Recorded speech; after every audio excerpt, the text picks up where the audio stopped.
Gracias.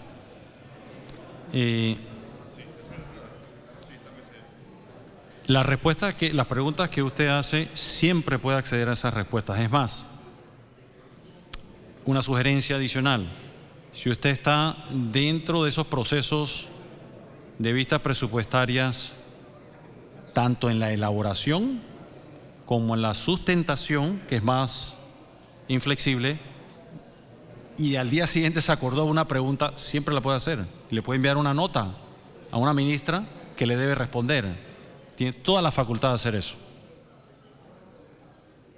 So pena inclusive que se le olvide una pregunta, la puede hacer después. Y esa institución debe responderle. Debe responderle.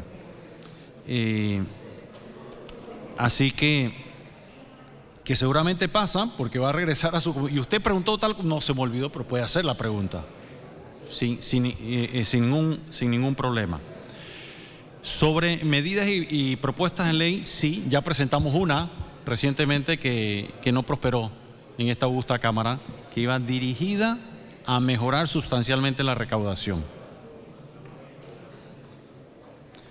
O sea que, fíjese lo retador esto, ¿no? Hay presiones para aumentar el gasto y se presentan propuestas para aumentar el ingreso que no son consideradas. Después de ese, habrán otras iniciativas que ahora mismo no están perfeccionadas ni terminadas, pero en debido momento que espero que sí sean acogidas. Con el objetivo efectivamente de ir poco a poco rectificando esas inflexibilidades o esas ineficiencias que golpean la recaudación o que no permiten ser más prudentes con el gasto. Sí se van a presentar y ojalá que se tomen en consideración. Continúe, diputada. Muchas gracias, ministro. Eso de hacer las preguntas y enviar unas notas y que nos respondan o que vengan aquí al Pleno, pasaría en el País de las Maravillas. Aquí nos cuesta mucho traer a un ministro para hacerle preguntas. Y por eso le aplaudo que hoy usted esté aquí hasta las 12:35 de la noche. Pero nos cuesta mucho. Yo creo que todos los diputados aquí somos conscientes de eso. Nos cuesta mucho que nos respondan unas cartas. Nos cuesta mucho tener alguna respuesta sobre cosas que pasan en nuestro circuito. Y le puedo hablar por esta diputada que está aquí. No llamo a ningún ministro para pedirle nada personal. Todas las preguntas enfocadas en mi circuito son las que le hago a los ministros o a los directores de institución. Y muchas veces esas respuestas nunca llegan. Y no quiere decir que el ministro esté más ocupado que el diputado, pero nunca llegan, misteriosamente. Entonces, he ahí la importancia del debate. ¿Y por qué yo digo esto? Porque aquí se está acostumbrando a que los primeros debates se hagan así, sin leer las modificaciones, sin leer el proyecto, sin debatir. Aquí hemos tenido propuestas en primer debate de vamos a debatir, vamos a preguntar, quiero escuchar. No, vamos a la votación, porque hay que aprobar rápido, porque hay que llegar a segundo debate y en segundo debate le hacemos las modificaciones. Y con eso hemos tenido en este pleno, en segundo debate, proyectos de ley inconsultos que van en contra de la ley, proyectos de ley que hay que bajar a primer debate, porque las instituciones luego dicen, eso nunca se me consultó. Y nosotros aquí nos estamos acostumbrando a que los primeros debates sean de 15, de 30 o de 1 hora. Eso que pasó anoche en la Comisión de Presupuestos, señores, se está convirtiendo aquí en un recurrente en las comisiones. Los primeros debates son rápidos, porque todo lo podemos arreglar en segundo debate. Y no tengo que tener 30 años en la Asamblea para saber que el primer debate tiene que tomar el tiempo que sea necesario, porque es ahí donde se construye bien. Y si hay que ir a una subcomisión, se va a una subcomisión.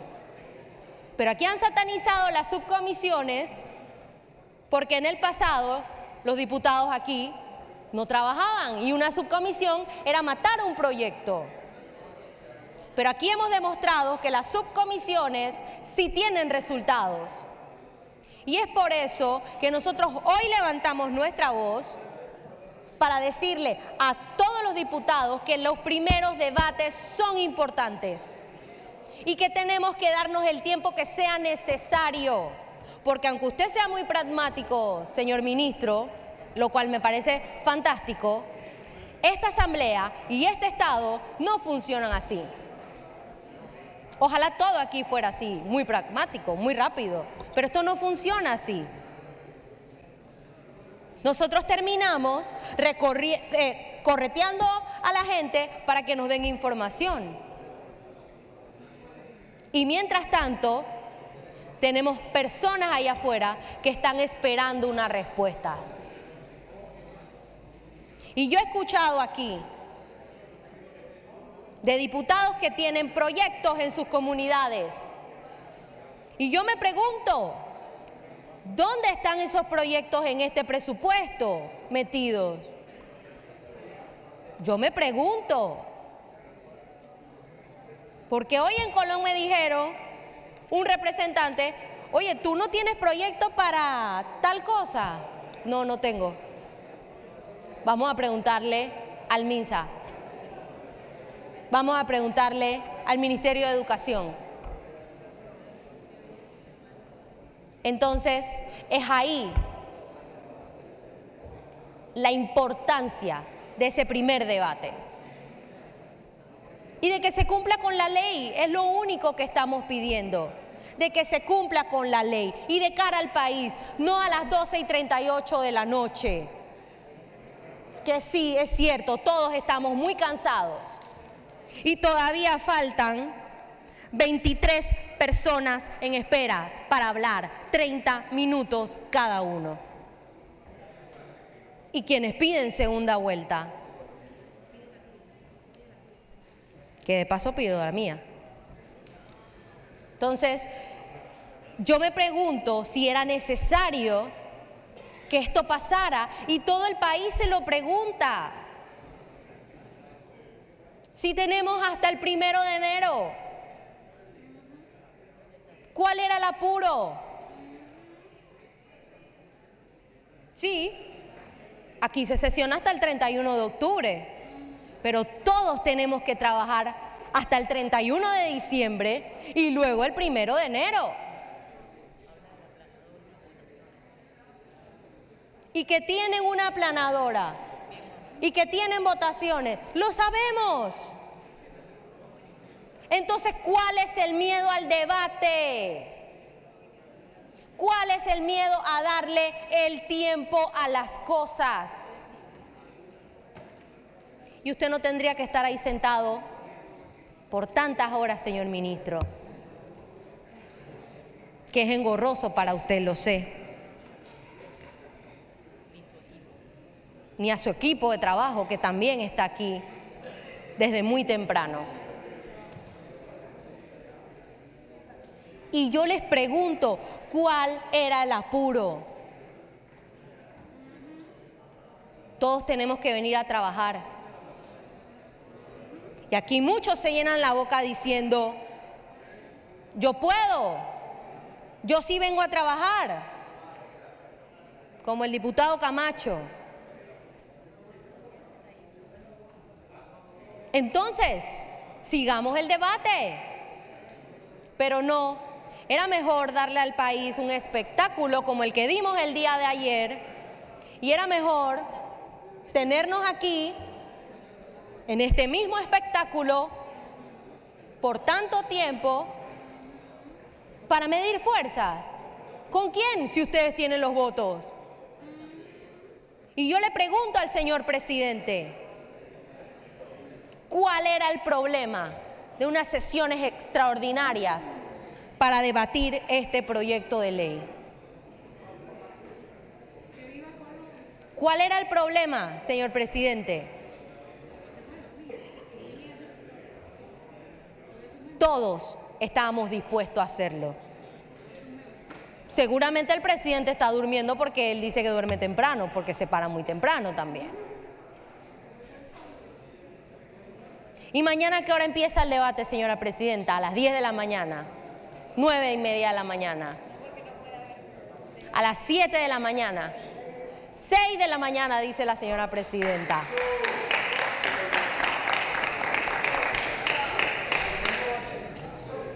A las 6 de la mañana empieza el debate, dice la señora presidenta. Seguimos recto, dice la señora presidenta, que no vamos ni a cerrar, que aquí nos vamos a quedar hasta las 6 de la mañana. Y esto no es un relajo, y yo quiero dejarlo muy claro, esto no es un capricho de esta bancada, esto no es un relajo.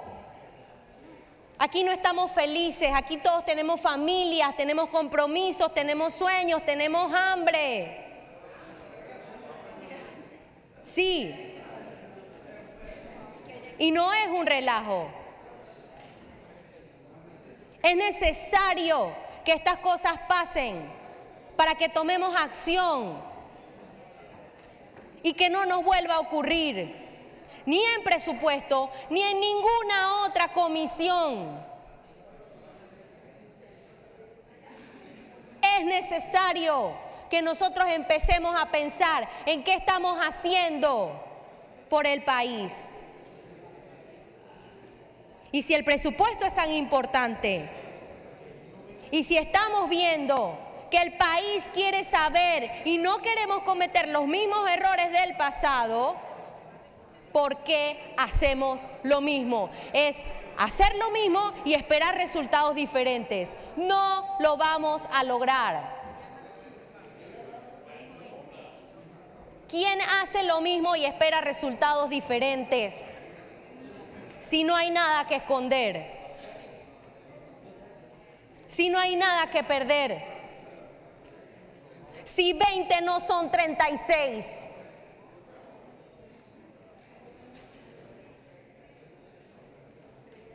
Entonces,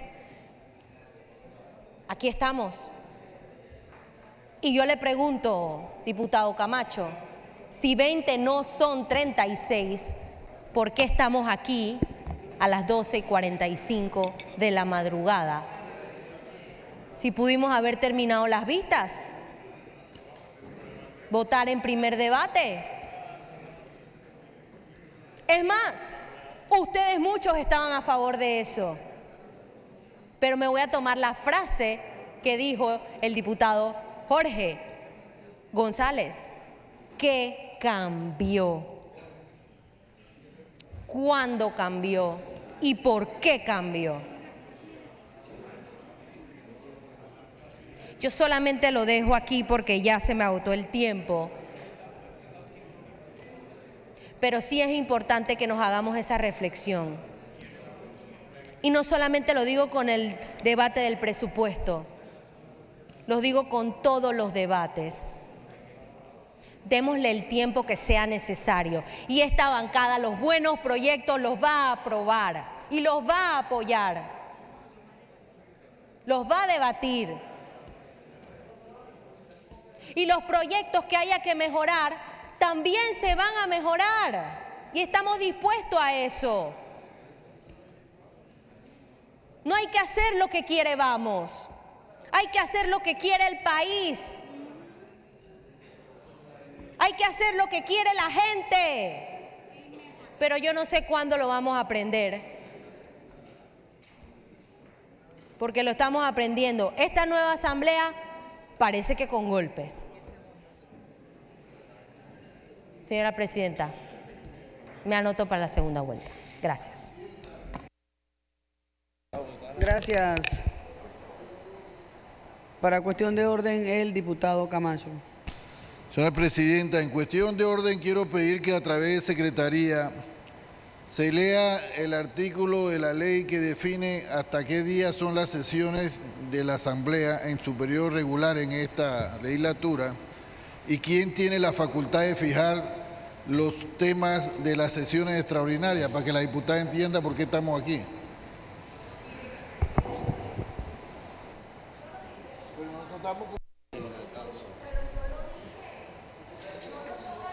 No vamos a leer el artículo, pero todos sabemos que es el 31 a las 12 de la noche y las facultades de allí de ahí corresponden al señor presidente de la República, como también conocemos que de antemano ha dicho que a partir del 6 tenemos el tema más importante para todos los panameños, que es la Caja del Seguro Social.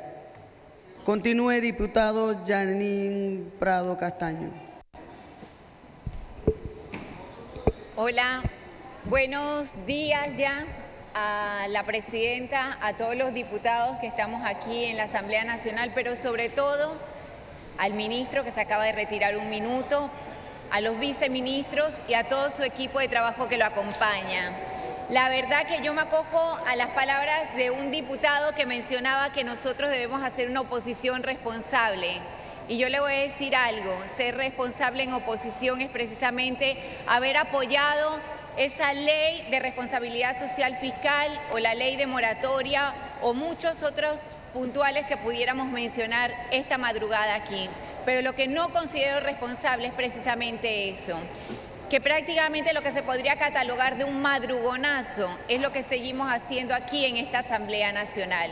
Estamos hablando que son las 12:48 de la madrugada. Es una falta de respeto para con el ministro, los viceministros y todo su equipo de trabajo. Más cuando aquí se ha precedido anteriormente que se ha suspendido la citación a un ministro o ministra por considerarse tarde la citación.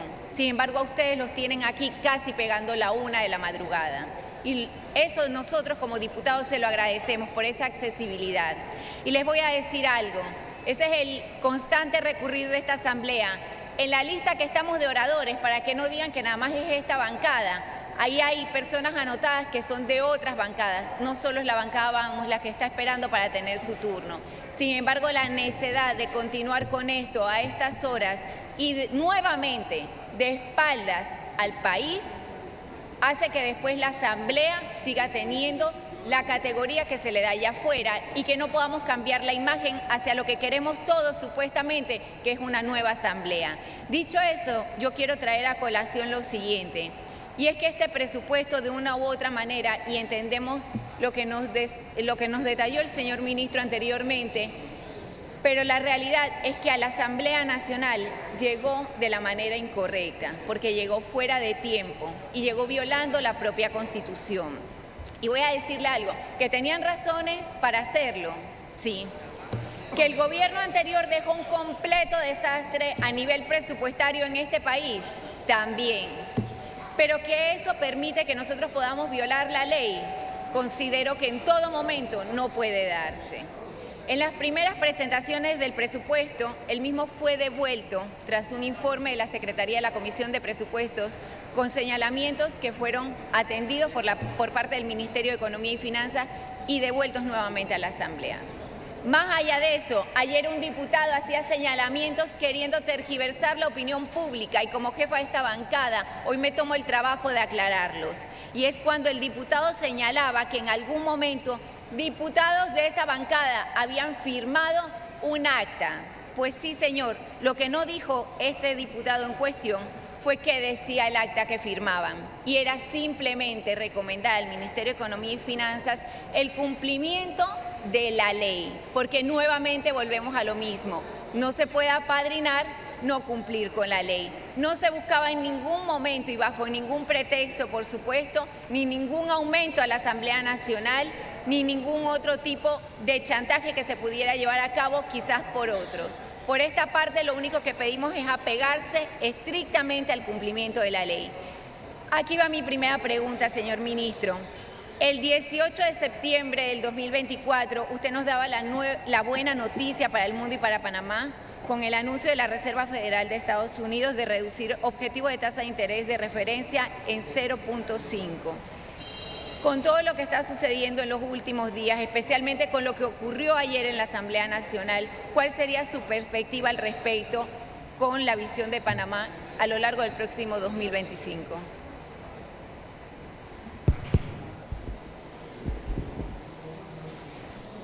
Para responder el señor ministro. Gracias, muchas gracias, diputada. Bueno, estamos estamos mezclando dos temas que realmente no tienen ningún grado de correlación. Uno es el anuncio de la Reserva Federal sobre la tasa de referencia, conocida como los Fed Funds. Los Fed Funds son tasas de cortísimo plazo que son tipos que usan como referente el Banco de la Reserva Federal de los Estados Unidos, con el objetivo de tratar de influir en el comportamiento de las tasas de interés a largo plazo por medio de los mercados. Es decir, la Reserva Federal no fija tasas directamente. Ahora bien, siendo el mercado más profundo del mundo y siendo el dólar la moneda de mayor circulación en el mundo y este país que lo utiliza, a la hora de establecer tasas de interés, tipos de interés, el referente que se utiliza por excelencia hoy en día es la nota del Tesoro de los Estados Unidos de América a 10 años plazo, que es el resultado de las fuerzas del mercado no puestas por la Reserva Federal, que pone una tasa referente de cortísimo plazo. Momento que el referente y es sobre el cual se aplica la prima de riesgo encima, que determina entonces el costo de nuestra deuda. En función de ello, el que el referente se reduzca es favorable para el país. Ahora bien, ahí hay dos eventos, el referente y la prima de riesgo. Lo que habíamos logrado hasta la semana pasada era continuamente por 3 meses ir reduciendo la prima de riesgo, lo cual se detuvo a partir de los eventos de la semana pasada, con el aumento del presupuesto y lo que ha ocurrido consecuentemente en los siguientes días. Es decir, el reto que tenemos ahora adelante, no como ministro, sino como país, enviar el mensaje al mundo de que realmente somos consecuentes con la visión de tener una política fiscal prudente. ¿Se puede hacer? Sí, yo creo que se puede hacer. El punto es si tenemos la voluntad de hacerlo. Y en efecto, si eso conlleva no tocar, por ejemplo, o aplicar una serie de limitaciones legales que tenemos que no nos permiten contener el incremento del gasto, a mi juicio es un riesgo que el país no merece tomar. Ahora bien, ese soy yo. Esa es mi recomendación. Esta asamblea tiene la facultad total de decidir lo contrario, que de hecho se está decidiendo. Yo pienso que es inconveniente para el país, no como ministro, un ciudadano más. Yo pienso que es inconveniente y ya estamos viendo los resultados de esa inconveniencia. Mi recomendación es revertamos esa tendencia.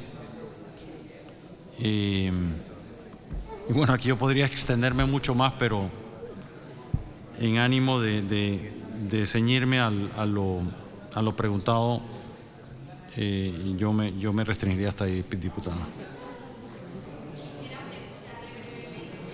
Continúe, diputada. Perdón. Quisiera preguntarle, señor ministro, ¿cuál es su opinión brevemente sobre la suspensión de las vistas presupuestarias? Que es una facultad plena de la Asamblea Nacional de Diputados y le confieso que yo estudiando la Constitución y el espíritu real, yo veo realmente como de mucho más valor para la sociedad panameña el proceso de elaboración, donde hay un proceso de interacción entre las distintas partes del órgano de Estado, y sin demeritar el proceso, pero veo de menor valor y aporta a la sociedad panameña la sustentación ya en un proceso ya presentado. Ahí es donde yo realmente, no sé, yo veo mucho más valor en lo otro, porque es dinámico y se va construyendo. Pero a fin de, digo, es decisión de esta asamblea y yo soy muy respetuoso de ello y no voy a cometer el error de intrometerme en las facultades de otro órgano del Estado.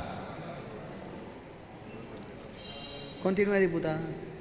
Sin embargo, señor ministro, en las vistas presupuestarias se dio un caso puntual, y es que mi provincia, la provincia de Veraguas, en el Ministerio de Obras Públicas tuvimos la oportunidad de poder estar conversando en esa vista presupuestaria, una de las pocas que se hicieron. Recordemos que solamente 10 instituciones pasaron de las 96, aun cuando el día de hoy hicimos solicitud, como lo faculta la Asamblea Nacional, de poder pedir que las que fueron modificadas entraran aquí a presentar en ese segundo debate.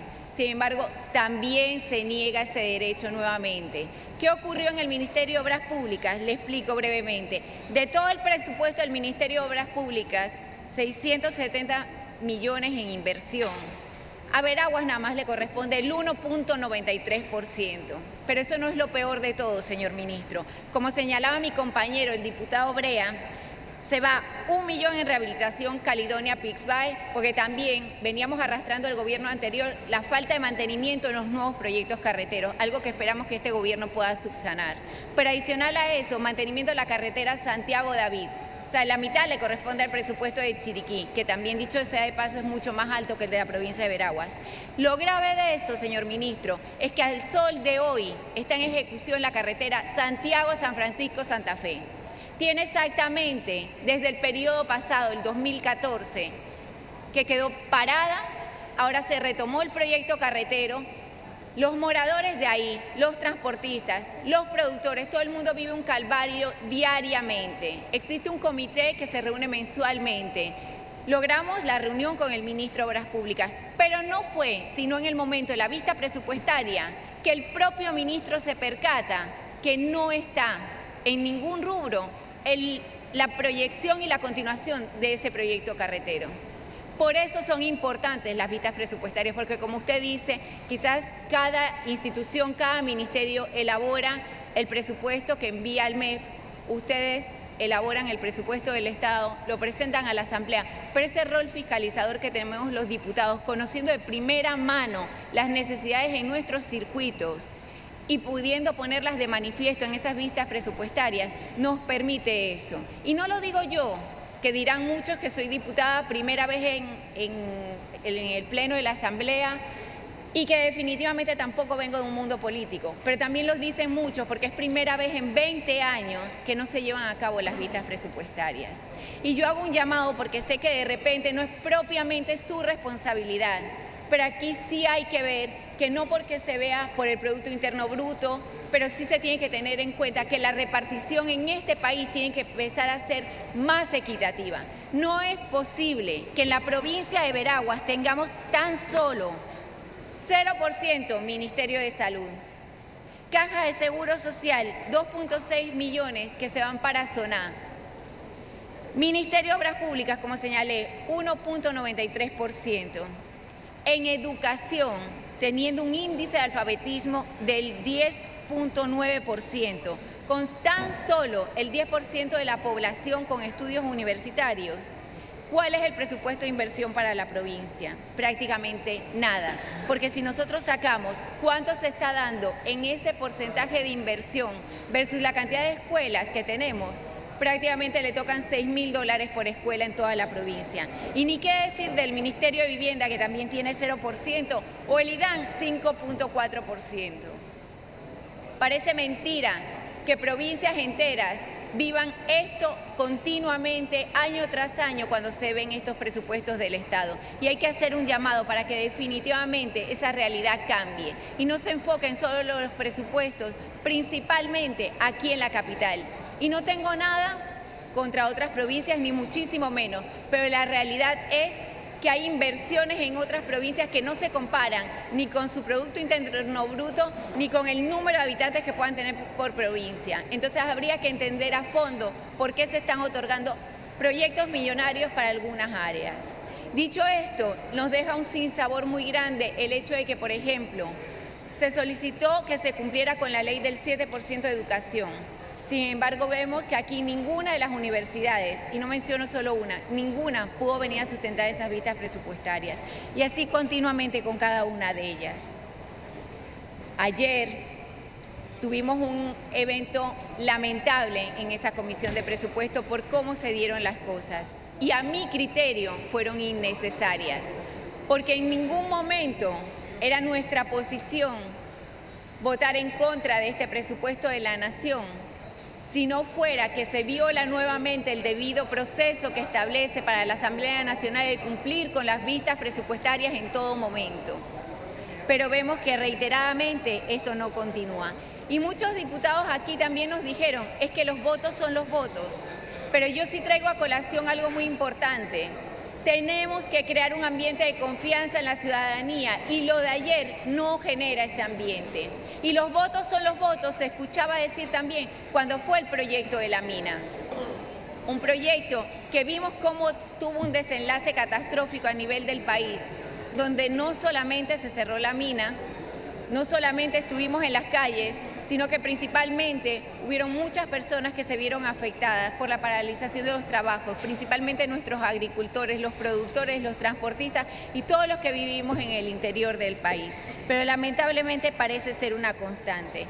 Yo sí quisiera preguntarle, señor ministro, y no sé si usted o parte de su equipo de trabajo pueda darnos respuesta, porque el día de hoy teníamos afuera a más de 100 jubilados de la Policía Nacional. Incluso 3 de ellos nos acompañaron, solicitamos una cortesía de sala que también, como puede ser una recurrente en esta asamblea, fue negada. Ellos solamente querían conocer si la prima de antigüedad del Ministerio de Salud, o que debe ser pagada por el Ministerio de Salud, que se la deuda desde hace varios años, estaba contemplado en alguno de los rubros del presupuesto. Esto no sería necesario, dicho sea de paso, preguntárselo a usted aquí, sino propiamente al ministro de Seguridad, quien era el que estaba citado el día de ayer, porque ya recordamos que pasa a la medianoche, en la Comisión de Presupuestos si hubiéramos continuado con esas vistas presupuestarias. ¿Tendrán ustedes esa información aquí, ministro? Para responder el señor ministro. Le voy a pedir al equipo de presupuesto. Y gracias, diputada. Y creo que usted está consciente de que en ningún momento dado yo he dicho que no se hagan vistas. Nunca he dicho eso. Porque se da a entender de que yo he estado promoviendo eso y no es cierto. Yo no he estado promoviendo eso. Yo creo que es importante recalcarlo. Yo siempre he sido, eso yo nunca lo he dicho. Quisiera pasarle la palabra al director de presupuesto a ver si le puede responder con los números que está solicitando la diputada.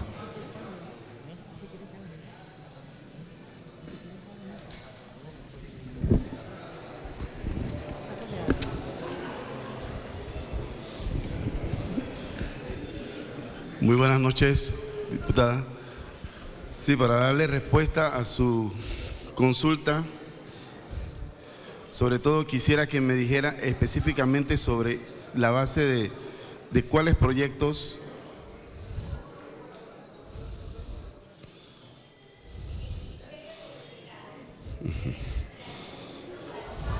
de la prima de antigüedad.